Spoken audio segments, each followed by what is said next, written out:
सुप्रभात आउ थे प्रत्येक जन को आमर अध्याय को स्वागत जनाए। प्रभु जीशु ख्रीष्ट नाम प्रत्येक जन को नमस्कार जनाई आसतु आज ध्यान निमंते तीव्र आलोचना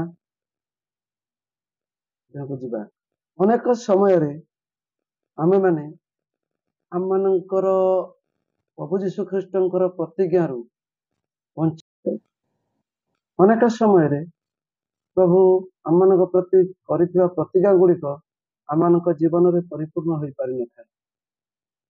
यार अनेक गुड़िए कारण रही अछि। कारण से सबुरु आम माने निजको वंचित करिथा से सबुर योग्य आचरण आम कर गोटे उपयुक्त विषय पाइबा हेले जो योग्यता आम प्रति आम जीवन में आवश्यक ताहा आम जीवन में न थाए। सही कारण आम प्रभु जीशु ख्रीष्ट अनेक गुड़िए प्रतिज्ञा वंचित होता तद्वारा आम जीवन में आम परिवार आम मंडली रे विभिन्न प्रकार समस्या देखा दे। आम आत्मिक दिगरे उन्नति करि पारि न थाउ। अभाव दुख अशांति समस्या मध्य आम जीवन अतिबाहित होता है। मोर प्रिय माने यही सब आशीर्वाद आम किए वंचित करे अनेक कारण अच्छी तन्मध्यरु आसंतु मात्र 6 गोटी कारण देखिबा जहा आंभ मानकु परमेश्वरंकर प्रतिज्ञा प्रभु जीशु ख्रीष्ट करिଥିବା प्रतिज्ञा वंचित करिଥାଏ। सर्वप्रथम शारीरिकता शारीरिक शरीर कार्य गुड़ाक आम जीवन में ईश्वर आशीर्वाद पाइबापी ईश्वर आशीर्वाद को पाइबापी गोटे बाधा सृष्टि करता है। गोटे प्राचीर स्वरूप छिड़ा होता है जहाँकि प्रथम करती तार 3:3 लिखा जाए।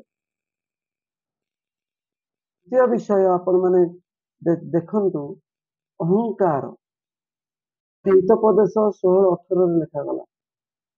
अहंकार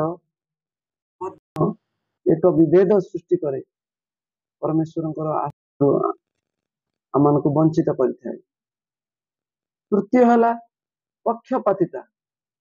पक्षपातिता जन को प्रेम करवा जन को घृणा करवा न्याय विचार बेले जन को निजर करवा जन को दूरेई दबा यही सब समय आम जीवन में आशीर्वाद आम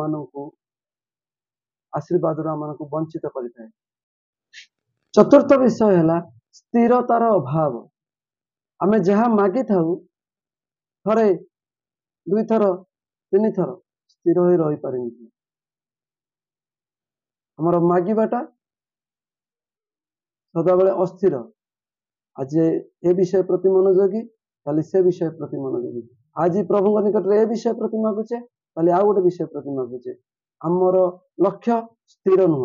पंचम आमे देखू भ्रांतिपूर्ण पद्धति बाइबल पढ़िबारे बाइबल को व्याख्या करिबारे बाइबल को बुझिबारे बाइबल को आलोचना करिबारे आमानक जीवन में ता भ्रांतिपूर्ण होता है जद्वारा कि जो स्थान में जहाँ लेखा थाए ताहाको उपयुक्त भाव आम व्यवहार करि पारि न थाउ।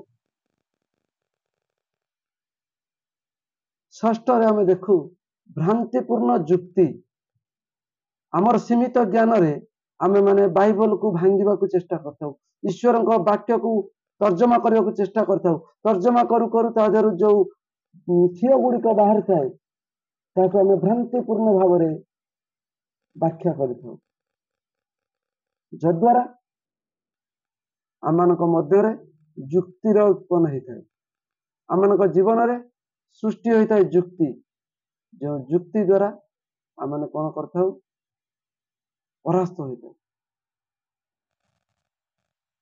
प्रिय माने आसंतु आमर शारीरिक विषय गुड़िक आमर अहंकार को आमर पक्षपातिता विषय को आमर स्थिरता को आमर भ्रांतिपूर्ण पद्धति को आमर भ्रांतिपूर्ण जुक्ति को बदलैबा एसबू प्रति सतर्क रहा जाग्रत रहा एसबू दूरे रहा निश्चिंत प्रभु कर प्रतिज्ञा गुड़िक आम जीवन में सफल हेब परिपूर्ण हेब आम जीवन सरल हेब सुगम हेब आत्मिक दिगरे अधिक रु अधिक वृद्धि पाइबा संगे संगे पारिवारिक मानसिक अशांति गुड़िक आम प्रभु सुरक्षा देवे एवं निरूपित स्थान में पहुंचाई से तांकर गौरव नहीं जिवे।